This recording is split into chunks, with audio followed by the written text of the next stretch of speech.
Hello, I'm Adrian Ashton, and welcome to tutorial number 4 in this social enterprise specialism learning block. This tutorial is looking at some of the fluffier, softer, but maybe sexier aspects of social enterprise. They're things that people usually want to get most excited about.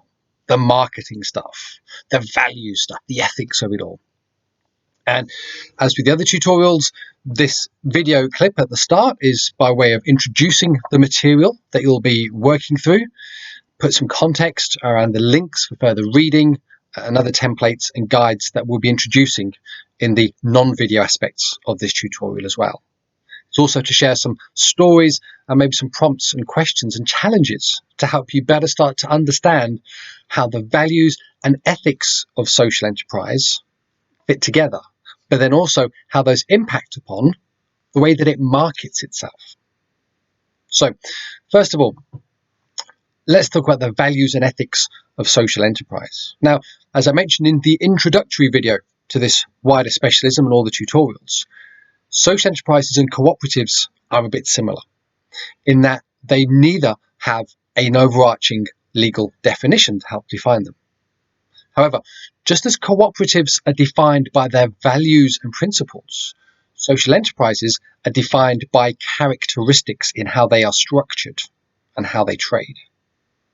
So cooperatives are values-based businesses. Social enterprises, their values are a bit more ambiguous, a bit messier, a bit more lurking beneath the surface. But they're there because they want to be ethical. They stand for doing business in a better way to address social injustices, environmental needs. That's ethical. That's value-led business. Fantastic. But the difficulty is, how does a social enterprise define what its specific values are?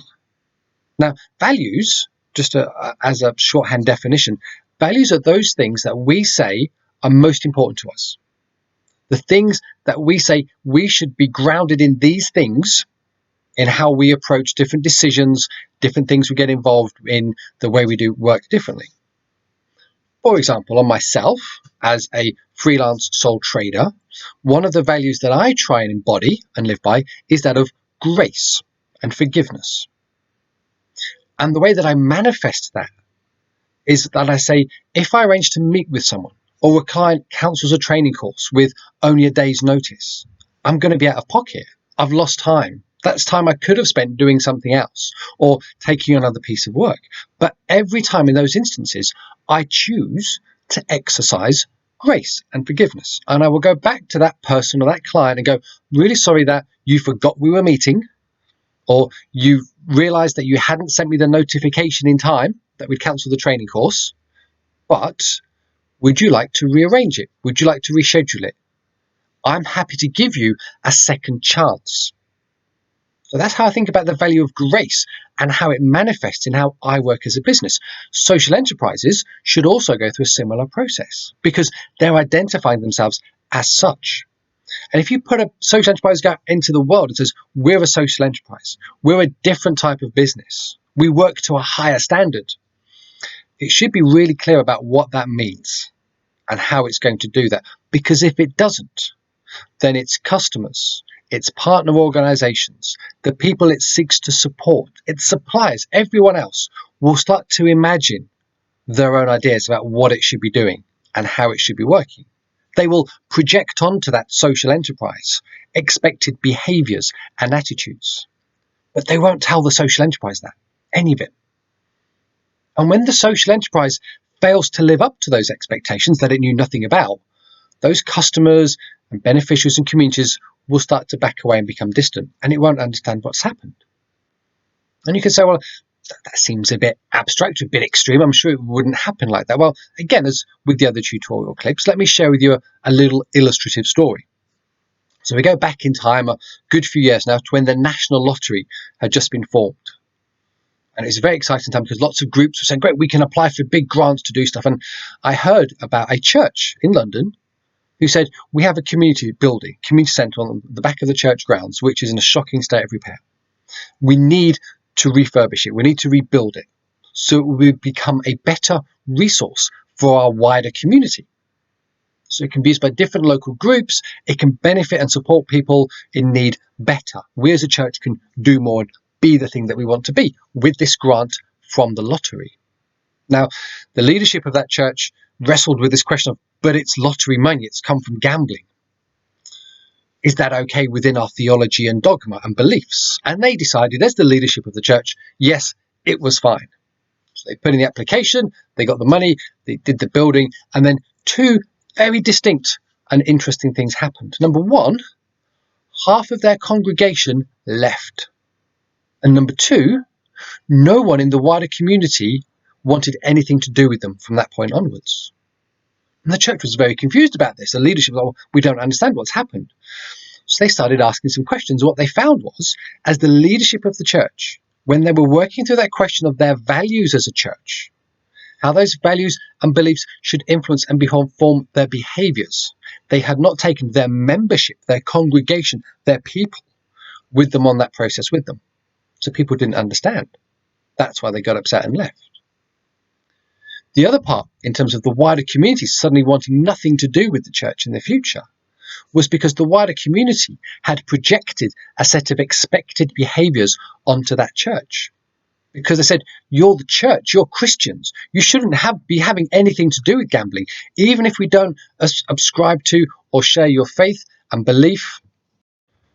We still expect you to conform to a set of expected behaviors. And if you don't do that, then we can't engage with you, we can't trust you, we can't work with you. So that's a really interesting story to think about, how if you're not clear in your own identity as a social enterprise, what your values are, what you stand for, and how they work in practice, you run a big risk of alienating yourself from the people who you will rely on the most to support you and to benefit from why you exist. That's about values. The other problem is we think about ethics. Ethics are accepted norms of behavior. Is it ethical to drown kittens? Probably not. Is it ethical to shop locally? Well, yes, because we're supporting local people. But there's a problem with ethics that, again, social enterprises need to think about. How far does it fix its ethics from the outset? Or how far does it say, actually, we're going to be a bit more malleable with these? And the reason for that is, values can be quite consistent over time. Grace will always be grace. Forgiveness will always be forgiveness. Honesty will always be honesty. The problem with ethics is, as a society, what we as a group of people within a society deem to be ethically acceptable changes over time. For example, in the 1980s, or rather before the 1980s, it was not a problem to buy tuna that was not dolphin friendly. Tuna would be fished commercially, dolphins would get caught up in the nets. Nobody was really that bothered in the main. Some people were. Campaign groups were set up, activist groups were set up, welfare groups were set up, but most of us as consumers and customers weren't that bothered when we went to the shopping and picked the tins of tuna off the shelf to feed ourselves with that night. But yet something happened then. Suddenly, because of the work of those campaigners, we as a society decided that tuna should start to be fished sustainably, that tuna should be fished in a way that does not accidentally kill the dolphins. That's quite a modern one. Now, the other example to think about in terms of ethical behavior, maybe a bit contentious this, is to do with slavery. Okay, slavery. Slavery is a bad thing, right? Outlawed around the world, not very good in terms of human rights and all the rest. However, in this country, in England, slavery was not only legally allowed, it was encouraged as a respectable profession not that long ago. In England, when we had the basis in law for modern charities and companies, slavery was still legal and being encouraged as a respectable trade. It was an ethical business to get into, but yet something happened, something changed.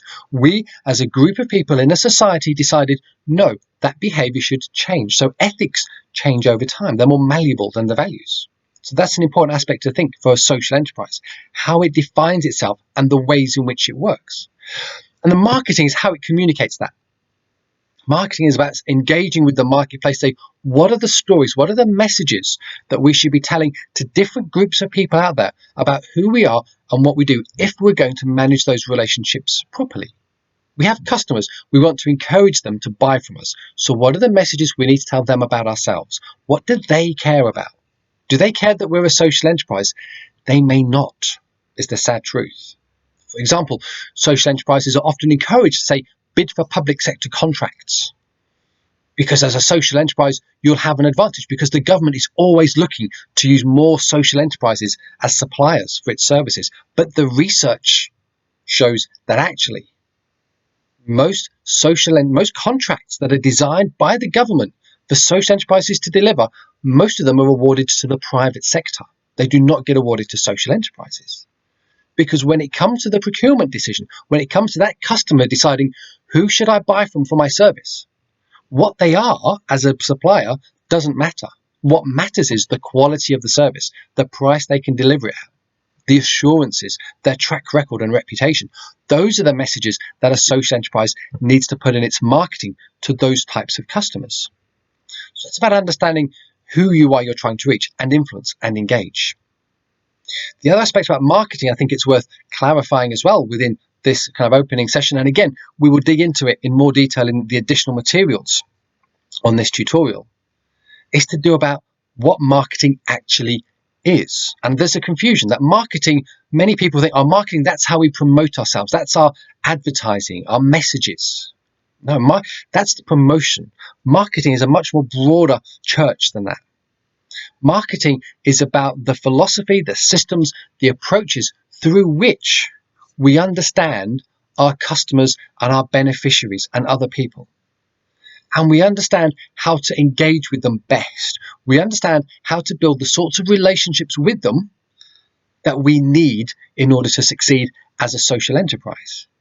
Essentially, we go through a process of what's called branding.